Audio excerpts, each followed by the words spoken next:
तो नमस्ते प्रणाम दोस्तों। तो आप लोगों को बता दें कि खेसारी लाल यादव का एक और बेहतरीन टीजर आ चुका है जो कि सारेगामा हम भोजपुरी यूट्यूब चैनल पर अपलोड कर दिया गया है।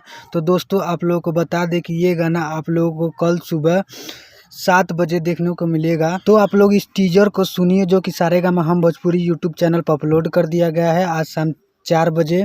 तो दोस्तों आप लोगों ने जिस तरह भतीजवा के मौसी जिंदाबाद को आप लोगों ने प्यार आशीर्वाद दिया, उसी तरह भगिनवा के फुआ को अपना प्यार आशीर्वाद दीजिए। इस गाने के ड्यूट में गाई हैं नेहा राज और खेसारी लाल यादव। जी हाँ दोस्तों, और आप लोगों को बता दें कि इसमें फिट में डांस की है यामिनी सिंह जी जो कि बहुत बेहतरीन एक्टर है, और इसके राइटर है पवन पांडे जी। तो आप लोग इस टीजर को सुनिए और अपना प्यार आशीर्वाद दीजिए। अगर आप लोग को ये अपडेट अच्छा लगा हो तो हमारी वीडियो को लाइक एवं चैनल को सब्सक्राइब जरूर करें। मिलते हैं नेक्स्ट वीडियो में, जब तक के लिए जय हिंद जय भारत।